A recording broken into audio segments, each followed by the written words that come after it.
गाजियाबाद के लोनी क्षेत्र में जीडीए विभाग द्वारा अवैध उगाही का मामला आया सामने।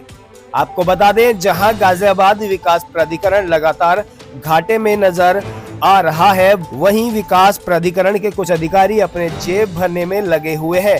ऐसा ही एक मामला गाजियाबाद लोनी क्षेत्र इंद्रापुरी गुरुद्वारे वाले रोड का सामने आया है, जहां लोगों का आरोप है कि वे अपने मकान बना रहे थे, तभी वहां एक युवक ने आकर काम कर रहे मिस्त्री मजदूरों को भगा दिया और काम बंद करा दिया। लोगों ने बताया कि युवक से पूछने पर युवक ने अपना नाम राजकुमार बताते हुए खुद को जीडीए का अधिकारी बताया और लोगों का कहना ये भी है कि राजकुमार ने डिमांड की है। डिमांड पूरी ना करने पर मकान को सील करने की धमकी भी दी है। जब स्थानीय लोगों ने अपने मौजूदा सभासद सत्येंद्र बंसल को ये बात बताई तो उन्होंने तुरंत जीडीए विभाग के कर्मचारी राजकुमार को कॉल किया। इसके बाद भी राजकुमार द्वारा 20,000 रुपए की डिमांड की गई। स्थानीय लोगों और सभासद का कहना है कि वे जल्द इस मामले की शिकायत डीएम गाजियाबाद से करेंगे। क्या नाम भैया आपका? जी मेरा नाम सूरज है। सूरज जी, आप एक मकान के बाहर खड़े हैं। हाँ जी। मामला है इस तरीके से जी, ये मामला कई दिन पुराना है। ये क्या हुआ, ये कई महीनों से जीडीए द्वारा हमारे मोहल्ले में अवैध उगाही स्टार्ट हो रही है। हाँ। जो भी नए मकान बनते हैं, चाहे वो गरीब आदमी, किसी का 20 गज का, किसी का 50 गज का, उनसे सुविधा शुल्क के नाम पर सरासर घूसखोरी हो रही है। हाँ। और अगर उनसे इसका पूछा जाता है तो कहते हैं इसका नक्शा लाइए। मैं पूछता हूँ कि आप हमारे पूरी लोनी में नक्शा बताइए कहाँ है। किसी को ये भी नहीं पता होगी नक्शा बनता भी नहीं बनता। आप इनसे पूछिए। जीडीए विभाग से फोन आता है आपके पास? जी, एक राजकुमार नाम के है। क्या डिमांड करता है आपसे? वही सुविधा शुल्क, पैसे, जैसे इस मकान के इसके 20,000 रुपए मांग करी गई है। हाँ। कितने गज का मकान है? ये 80 गज का है जी। 20,000 रुपए आपसे? हाँ जी। एक आगे हमारे रिलेशन के है, उनसे 50,000 रुपए मांगे गए। अगर पैसे नहीं देता है तो फिर किस तरीके की धमकी दी जाती है जी, सील करवा दिया जाएगा। तो गाड़ी में 3-4 लोग आए थे, गाजियाबाद से अपना आपको बता रहे थे। तो उसमें कोई एक थे राजकुमार जी। वो उसको बोल रहे थे कि इसका नक्शा पास कराइए वरना तो काम बंद करा देंगे। जीडीए विभाग का तो ये प्रोटोकॉल होता है, नक्शा पास कराना पड़ता है अगर कोई भी मकान बनाते हैं। तो ये तो एक्सटेंशन में है पहली बात, तो इसका नक्शा पास होता नहीं है, यहाँ किसी का भी नक्शा पास नहीं है, ठीक है ना।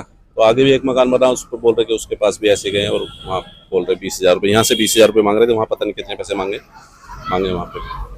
तो आपका कहना मतलब ये है कि खाली जो जीडीए विभाग है पैसा मांग रहा है, बाकी हाँ, पैसे मांग रहे थे। और हमने हमारे यहाँ सभासद जी हैं, उनसे उनकी बात भी कराई थी, तो वो उनसे बात नहीं कर पाए, फिर वो चले गए। ये 20,000 रुपये ये दे देंगे तो नक्शा पास हो जाएगा। यदि उनको नक्शा का मतलब, मैं चाहता हूँ कि जियो के अनुसार सारी चीजें चले, और यदि वे सिस्टम से चलेंगे तो नियम कहाँ चलेगा।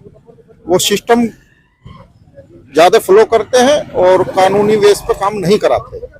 और उन्होंने अपनी भ्रष्टाचारी फैलाने के लिए सब ऐसा सिस्टम, एक राजकुमार सुपरवाइजर बता रहे थे कि वो यहाँ पे आए और 20,000 रुपये इनसे मांगे, 50,000 रुपये दूसरे बंदे से मांगे। मैं वार्ड नंबर 41 से सभासद हूँ, पर मेरा दायित्व ये बनता है, क्योंकि मैं भारतीय जनता पार्टी का एक ऐसा सैनिक हूँ, पूरी लोनी के अंदर यदि कहीं भी भ्रष्टाचारी का कोई मुद्दा आएगा तो मैं उसके खिलाफ आवाज उठाऊंगा। और यदि अधिकारी नहीं मानते तो उनको जेल भेजने का भी काम हम करेंगे, चाहे हमें उसके लिए धरने पे जाना पड़े या नगर पालिका या जीडीए कहीं पे भी तालाबंदी भी करनी पड़ेगी तो हम करने के लिए तैयार। अभी 2-3 दिन पहले मेरे पास गुरुद्वारे रोड से फोन आया था।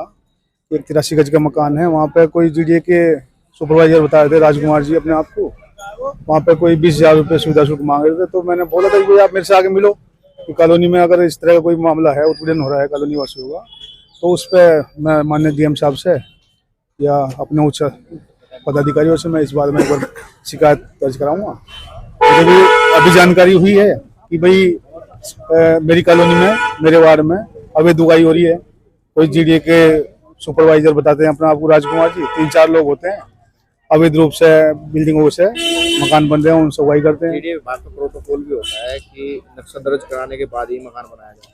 नहीं तो इंदिरापुरी में मेरे ख्याल से ऐसा कोई मकान ही नहीं जो नक्शे के हिसाब से बना हो। ये नक्शे के बगैर खड़े हुए हैं, तो कहीं ना कहीं इसका मतलब तो मिलीभगत है। तो ये जो अवैध उगाही है, इस विषय में एक बार बात करके अपने उच्च अधिकारियों से, माननीय डीएम साहब से मिलकर एक बार इस पर अपनी शिकायत दर्ज कराएंगे। अगर आपके द्वारा शिकायत पर कोई कार्रवाई नहीं होती तो अगला कदम आपका क्या होगा? उसके बाद अगला कदम हमारा धरने का भी होगा, भाई हम धरना प्रदर्शन करेंगे, अपने उच्च अधिकारियों को, अपने माननीय विधायक जी से बात करेंगे इस विषय में।